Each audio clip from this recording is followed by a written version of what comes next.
3. Di bidang hukum perlu diingatkan bahwa negara Kesatuan Republik Indonesia adalah negara bangsa, nation state, di mana negara ini lahir karena adanya suatu bangsa yang pada masa lalu sebagai bangsa jajahan, kedudukannya sebagai kelas 2, 3, atau 4. Maka sejak menyatakan diri sebagai bangsa yang merdeka, berarti menghapus seluruh bentuk penjajahan yang tidak sesuai dengan peri kemanusiaan dan peri keadilan.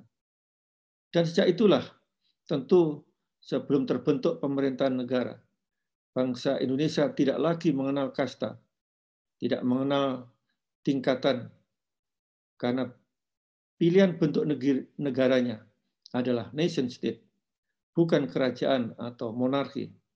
Keberadaan rakyat dijunjung tinggi dan sama kedudukannya.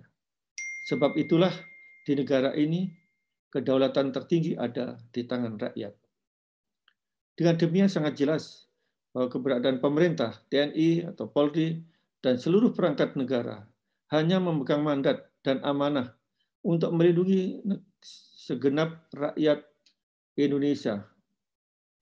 Kata segenap itu menekankan tidak boleh satupun nyawa rakyat Indonesia tidak terlindungi.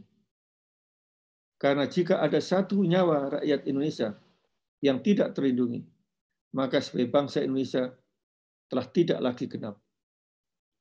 Artinya, kalau saja ada darah yang menetes dari seorang rakyat Indonesia, maknanya sama dengan mengoyak seluruh tumpah darah rakyat Indonesia.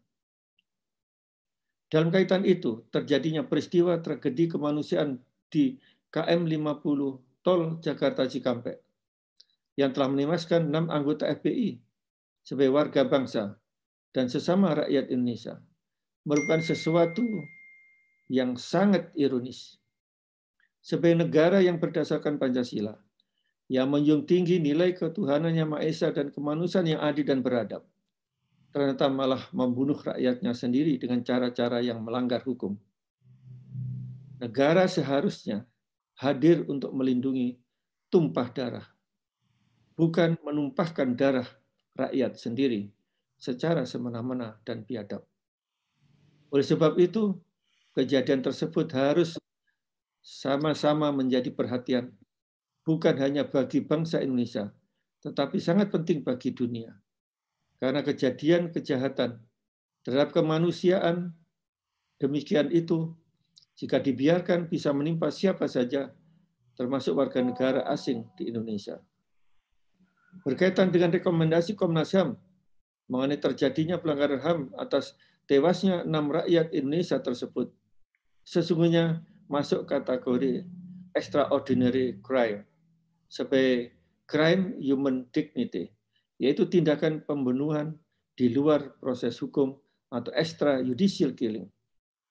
Jelas merupakan pelanggaran HAM yang luar biasa karena melibatkan institusi negara, bukan peristiwa kriminal perorangan sebagai pidana biasa. Karena itu semua aparat yang terlibat harus segera diberhentikan dan diproses di pengadilan HAM sesuai dengan Undang-Undang Nomor 26 Tahun 2000 tentang Pengadilan Hak Asasi Manusia dan bukan di pengadilan pidana biasa. Atas dasar itu kami mendesak agar Presiden segera membentuk pengadilan HAM demi tegaknya nilai-nilai kemanusiaan yang adil dan beradab. Hal ini sekaligus untuk menghindari agar Indonesia dan pemerintah hari ini tidak terseret dalam kasus pelanggaran HAM berat di masa yang akan datang. Ke depan, perlu diingatkan bahwa tugas utama TNI adalah menjaga kedaulatan dan keutuhan negara. Sedangkan tugas pokok kepolisian adalah menjaga, melindungi, mengayomi rakyat. Keterlibatan TNI Polri dalam peristiwa politik praktis jelas telah melenceng dari amanah konstitusi. Tidak sepantasnya institusi TNI terlibat dalam penurunan baliho atau Polri terlibat dalam baku tembak dengan rakyat sipil. Karena itu, kini saatnya untuk kembalikan profesionalitas TNI Polri sesuai dengan undang-undang. Di sisi lain, dalam hal penegakan hukum, kondisinya sangat memprihatinkan dan sudah menjadi masalah sejak nawacita bidang hukum tidak tercapai, hingga telah terkoyaknya rasa keadilan masyarakat. Prinsip equality before the law semakin jauh dari harapan. Terbukti pelanggaran hukum yang dekat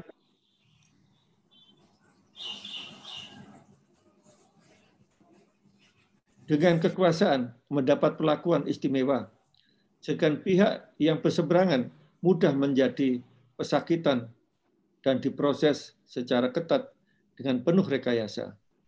Aparat penegak hukum menjadi panjangan tangan dari kepentingan politik kekuasaan.